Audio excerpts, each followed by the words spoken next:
Journey into Christmas by Bess Aldrich.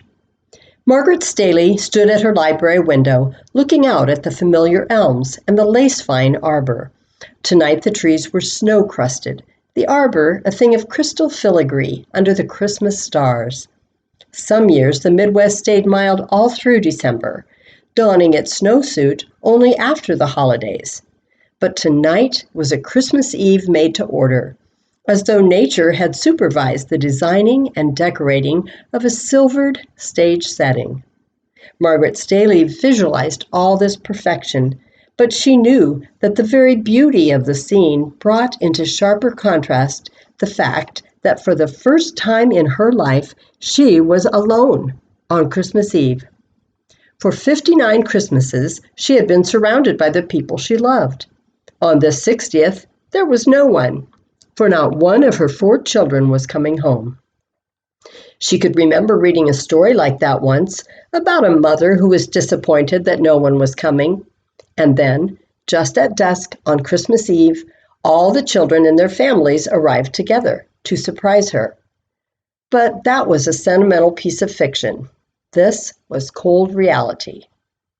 The reasons for none of the 4 coming were all good. 3 of the reasons were, anyway, she admitted reluctantly. Calling the roll, she went over for the 100th time why each could not make the trip. Don. That was understandable. Don and Janet, his wife, and young Ralph in California could not be expected to come halfway across the continent every year, and they had been here last Christmas. She herself had visited them the past summer, returning as late as September. Ruth. Ruth was her career daughter, connected with a children's hospital and vitally important to her post. Long ago, she had accepted the fact that Ruth could give her only the fragments from a busy life, and never had she begrudged it. Indeed, she had felt vicariously a part of her capable daughter's service to humanity. Jean. Jeannie and her husband Roy lived in Chicago. Jeannie was a great family girl and certainly would have come out home, but the 2 little boys were in quarantine. Lee. The hurt which she had loyally pushed into the back of her mind jumped out again like an unwanted and willful jack-in-the-box. Lee and his Anne could have come. Living in Oklahoma, not too far away, they could have made the trip if they had wished.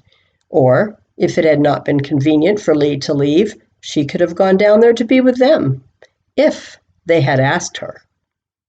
The only time Christmas had been mentioned was in a letter now several weeks old. Lee had mentioned casually that they were going to have company for Christmas. That would be Anne's folks, of course. You mustn't be selfish. You had to remember that there were in-laws to be taken into consideration. Standing there at the window, looking out at the silver night, she remembered how she once thought the family would always come home. In her younger years, she had said complacently, "I know my children. They love their old home, and whenever possible, they will spend Christmas in it. Of course, there will be sickness and other reasons to keep them away at times, but some of the 4 will always be here." And surprisingly, it had been true. Someone had been here every Christmas. Faintly into her reveries came the far-off sound of bells, and she opened the casement window a bit to locate their tinkling. It was the carolers, carrying out the town's traditional singing on Christmas Eve. She closed the window and drew the drapes, as though unable to bear the night's white beauty and the poignant notes of young voices. I'm alone. I'm alone. It's Christmas Eve, and I'm alone. Her mind repeated it like some mournful raven with its nevermore. Suddenly, she caught herself by a figurative grip. Now listen, she said to that self which was grieving. You are not a weak person, and you're not neurotic. You have good sense and understanding, and even humor at times. How often have you criticized people for this very thing? She walked over to the radio and turned it on. But when Silent Night, Holy Night came softly forth, she snapped it off, afraid she would break down and weep like an old Niobe. Oh, go on. Feel sorry for yourself if you want to. Go on, do it. She smiled again wryly and knew she was trying to clutch at humor, that straw which more than once had saved her from drowning in troubled waters. She went over to her desk and got out the 4 last letters from the children, although she knew their contents thoroughly. There was the fat one from Dawn and Janet with young Ralph's hastily scribbled 6th grade enclosure. They said the poinsettias were up to the back porch roof, that the Christmas parade had been spectacular, and that they would all be thinking of her on Christmas Day when they drove to Laguna Beach. Then the letter from Jeannie. She had been experiencing one of those times which mothers have to expect, but they were over the hump now, and although still in quarantine, she thought Bud could be dressed and Larry sit up by Christmas Day. They would all miss the annual trip out home, but would be thinking of her. Ruth's letter was a series of disconnected notes written in odd moments at her desk. Almost one could catch a whiff of hospital odors from them. They were filled with plans for the nurses, the carols, the trees for the convalescents. But as always, she would think too of home and mother on Christmas Day. From Lee and Anne, nothing but that 4 weeks old letter with its single casual reference to Christmas. There was a package from them under the tree, attractively packed and addressed in Anne's handwriting. It too had been here for weeks, but no recent letter, no special, no wire, no "We will be thinking of you," as the others had written. She tried to push the hurt back and close the lid on it, but she could not forget it was there. She put the letters away and went into the living room. It looked as big as Grand Central Station. Last year there had been 11 sitting in these chairs, which tonight were as empty as her heart. Half ashamed at her childishness in trying to create an illusion, she began pulling them out to form the semicircle of last year, when the big tree had been its pivotal point. She could even recall where each had sat that morning at the opening of the gifts. Jeannie and Bud on the Davenport, Ruth curled up on the hassock, Anne and Lee side by side in the big blue chairs, and on around the circle. She had to smile again to remember the red rocking chair, which she brought from the storeroom for young Larry. It had been her own little rocker and was 58 years old. A brown tidy hung limply on its cane back, an old-fashioned piece worked in cross-stitch, the faded red letters reading, "For Margaret." Larry had squeezed into it, but when his name was called and he rose excitedly to get his first present, the chair rose with him, and they had to pry him out of it, and one of the chair's arms cracked. There had been so much hilarious laughter, where tonight was only silence. And silence can be so very much louder than noise. With the chairs forming their ghost-like semicircle behind her, she turned her own around to the fireplace and sat down to give herself the pleasure and the pain of remembering old Christmases. Swiftly her mind traversed the years, darting from one long-gone holiday season to another. The Christmas before Dawn was born, she and John were in their first new home. They had been very happy that year, just the two of them. So happy, in fact, that she had felt almost conscience-stricken to think that she could be contented without her own old family at holiday time. Why, she thought suddenly, that was the way Lee was feeling now, and she could not help a twinge of jealousy at the parting of the ways. Then Don's first Christmas when he was 11 months old. After these 36 years, she could still remember how he clutched a big glass marble and would not notice anything else. Strange how much small details stayed in one's mind. The Christmas before Jeannie was born, when she did not go out to shop, but sent for her gifts by mail, so that the opening of them was almost as much a surprise to her as to the recipients. Then there was the whooping cough Christmas, with the house full of medicated steam and all 4 youngsters dancing and whooping spasmodically around the tree. There was the time she bought the big doll for Ruth, and when it proved to have a large paint blemish on its leg, she wanted to return it for a perfect one. But Ruth would not hear of it and made neat little bandages for the leg as though it were a wound. It was the first she ever noticed Ruth's nursing instincts. Dozens of memories flocked to her mind. There had not always been happy holidays.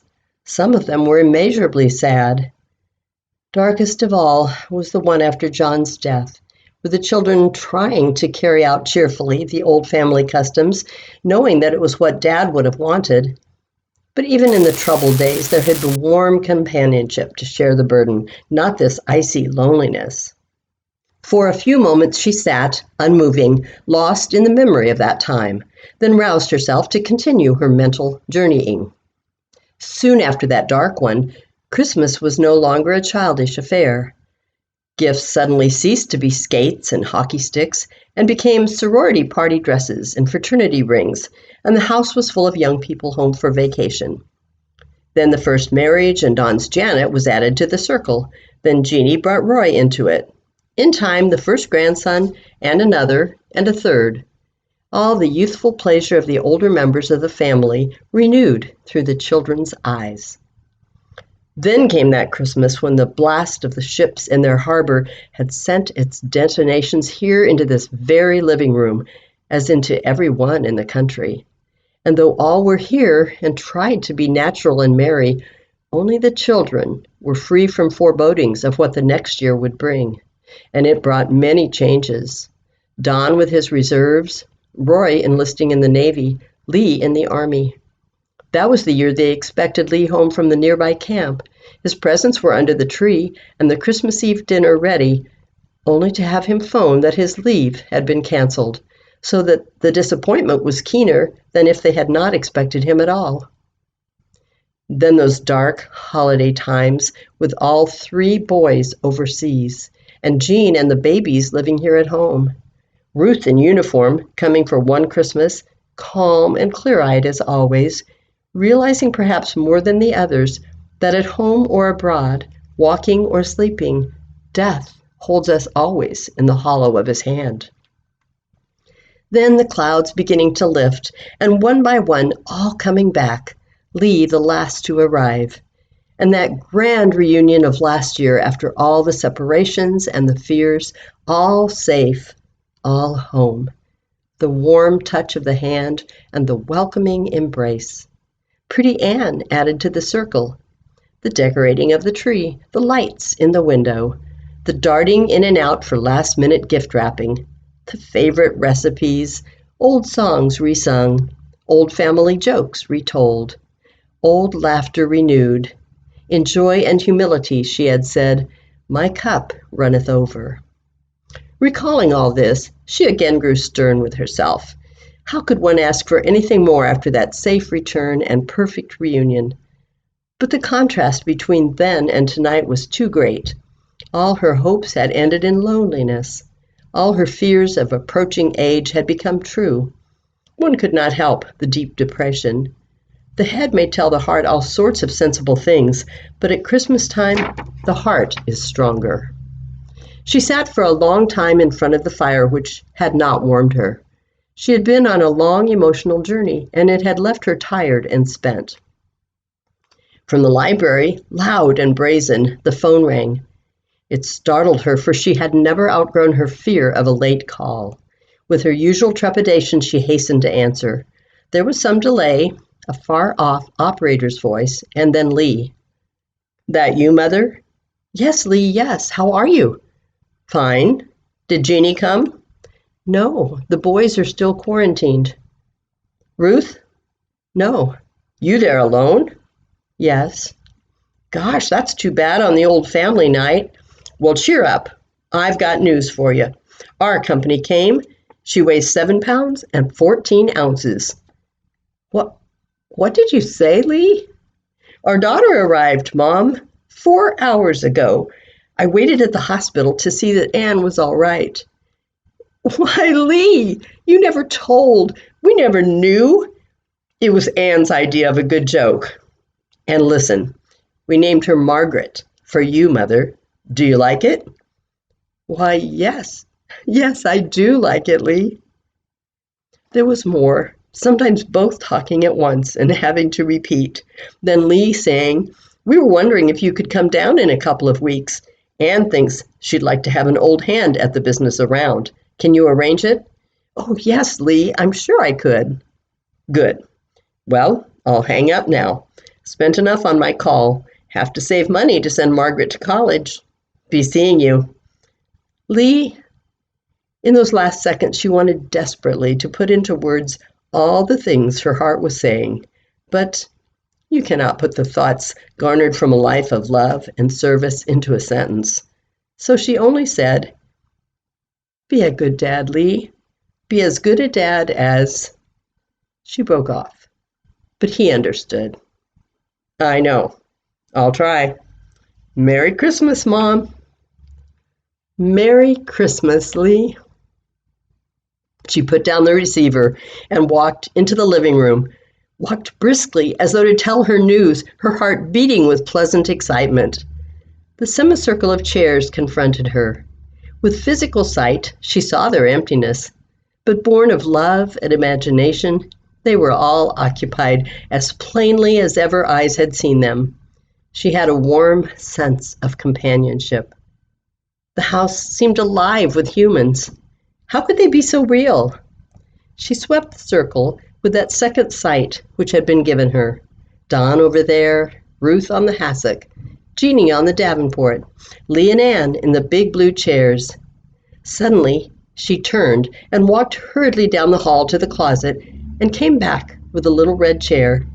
She pushed the two blue chairs apart and set the battered rocker between them. On the back hung the old brown tidy with its red cross-stitching. For Margaret. She smiled at it happily.